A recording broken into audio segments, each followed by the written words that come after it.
Décocios mais noble. Je m'adresse à Vivi et Fred, surtout Vivi. Vivi, tu as fait le travail de ménage. Les gens t'ont critiqué. De ce côté-là, tu t'en fous. Parce que quand on vient dans ce pays, qu'on n'a pas encore fait, nos diplômes de là-bas n'est pas validé ici. Et quand on n'a pas encore fait une formation sur place, le travail qu'on trouve vite, c'est ça. C'est le ménage. Ça, c'est bien. Tu as montré que tu peux travailler et gagner ton argent. Par contre, tu es très jeune, tu viens de fêter tes 23 ans. Mais retourne à l'école. Retourne à l'école que de faire la fofolle comme ça. Pendant que tu fais la fofolle, tu perds le temps. Et les années passent. Et puis tu n'as pas de diplôme. Parce que tu avais dit que tu as raté ton bac là-bas en Afrique. Mais ici, repars à l'école. Intéresse-toi, fais quelque chose. Comme ça, tu auras un métier que tu vas faire plus tard. Oui, il n'y a pas de sous-métier. Tu as dit que oui, le ménage, c'est noble, tout ça. Non, moi, je ne trouve pas que c'est noble. C'est un travail comme tous les autres parce qu'il n'y a pas de sous-métier. L'agent de ménage, de faire le ménage chez les gens, ça n'a pas d'autre couleur que quelqu'un qui travaille au bureau. Mais le problème, c'est que tu as beaucoup de potentialités. Tu es encore capable de retourner à l'école, d'apprendre un métier. C'est ça. Qu'est-ce qu'il y a resté sur le réseau à raconter n'importe quoi et tout et n'importe quoi? De parler des fesses et... Non! Ça là, tu peux faire ça dans tes heures perdues. Tu n'as pas d'enfant, rien. Il n'y a rien qui t'empêche maintenant de retourner à l'école. Hein. Ou prendre une formation. Ici, là, dans la santé, il y a beaucoup de débouchés.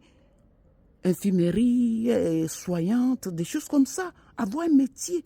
Comme ça, tu as un titre professionnel. Là, tu peux affronter la vie correctement. Tu ne vas pas rester seulement à faire que le ménage. Il faut avoir un métier. 23 ans. Tu as encore beaucoup de temps à faire des choses. La vie est encore devant toi.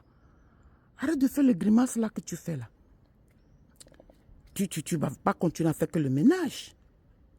D'ici 10 ans, ton mari, lui, il va prendre sa retraite. Et pendant ce temps, toi, tu vas toujours faire les tourniquets comme ça. En tant que mère et grand-mère, moi, je te conseille de reprendre des études ou bien de faire une formation professionnelle.